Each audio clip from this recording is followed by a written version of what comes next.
সামনের এটা কি স্কুল না কলেজ? ও ভাই সাব, এটা কি ভাই, এটা কি গেল? বুলেট ভাই, তাহলে হুজুরির হেলমেট নাই, কি অবস্থা, কি করতেছে? ও মাই গড। তাহলে যাই দেখি হুজুরের দাবড়ে ধরতে পারে নাকি। আসলে একটা জিনিস কি, হাইওয়েতে যদি এই হেলমেট ছাড়া এইভাবে গাড়ি চালায়, কি বলবো, দেয় না যে হেলমেট ছাড়া মানে চলন দুলিই নাই, কি অবস্থা। পুরো রকেট গেল, পাশ দিয়ে গেল মনে হলো রকেট, বাতাসে আমি উড়ে যাইতেছি, এরকম অবস্থা। ও মাই গড। আসলে দেখবো হুজুরের টান কত আছে, এই হুজুরের স্পিডটা মাপি। হুজুরের হেলমেট নাই, হেলমেট ছাড়া এইভাবে তো আসলে হাইওয়েতে রাইড দেওয়া ঠিক না। এই দেখেন আমার স্পিড এখনো 80+, 85-86তে আমার স্পিড আছে। হুজুর দেখেন কোথায়। আসলে এইভাবে গাড়ি চালানো তো ঠিক না, এটা দুর্ঘটনা যে কোনো সময় ঘটতে পারে।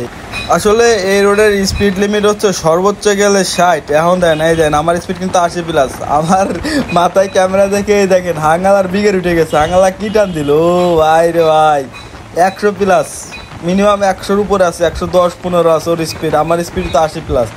এই দেখেন কি টানা টানতেছে, ও মাই গড। এই দেখেন আমার স্পিডটা দেখছেন। আসলে কি বলবো, এইভাবে তো গাড়ি চালালে যে কোনো সময় দুর্ঘটনা ঘটতে পারে আমাদের। আসলে হুজুরের এইভাবে বাইক রাইড দেওয়া দেখে আমার মাথায় পুরো মাল উঠে যাইতেছে। কি কব বাইরে ভাই, যতই কাজ থাকে এইভাবে তো গাড়ি চালানো ঠিক না। তারপরেও হেলমেট নাই, হেলমেট ছাড়া এমনি কি কেমনে সম্ভব? যাই কিছু হয়ে থাকে হুজুরে আমি খাইয়ে দেবো। হুজুরে না খাওয়া পর্যন্ত আমার শান্তি হইতেছে না। দেখেন এই যে আমার স্পিড কিন্তু এখন 90+।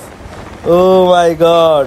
আসলে কি বলবো, এই দেখেন ও মনে করেন যে কি মনে করতেছে আমি কিছুই বুঝতেছি না। দেখেন এই যে হুজুর মানুষ সৎভাবে সুন্দরভাবে গাড়ি চালাবে, ওনাদের থেকে আমাদের শেখার অনেক কিছু আছে। এইভাবে যদি গাড়ি চালাই যে কোনো সময় যে কোনো কিছুর সাথে একটু ভুল হলে অবস্থা খারাপ হয়ে যাবে। কিন্তু একটা জিনিস কি জানেন, এই দেখেন আমার স্পিড কিন্তু এখন 90+, 94, 95, 96, 97। হুজুরে খাইতে আমরা 100 উপরে খাইতে দিলাম ঠিকই।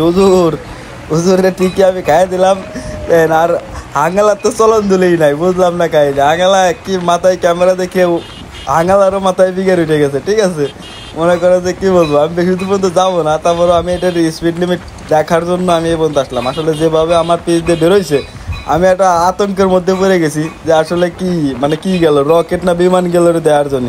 8TR2B এই গাড়িটা এমনিতেই 100-র উপরে উঠলে হলো ভাইব্রেশন করে। এই ভাইব্রেশনওয়ালা গাড়ি নিয়ে যেটা টানতেছে বাইরে ভাই, এ যে কোনো সময় পড়ে গেলে মানে হ্যান্ডেল কাঁপে, অটোমেটিকলি ফুল গাড়িটাই কাঁপে, ফুল ভাইব্রেশন করে গাড়িটা। আমি কয়েকদিন আগে রাইড দিতে চাই না। ও ভাই সাহ, হুজুর আমারে মনে করে যে খাই দেবে। দেখছে টান, দেখছেন আমি একটু সুযোগ দিয়েছি, হুজুর বাইরে গেছে। আসলে কি বলবো, কি টান কয় ভাই। আসলে মানুষের কাজ থাকতে পারে তাই বলে যে এইভাবে বাইক রাইড দিতে হবে এমন কোনো মানে নাই। যেভাবে বাইকটা রাইড দিতেছে আসলে কি বলবো, যে কোনো সময় বিপদ হইতে পারে, যে কোনো সময়।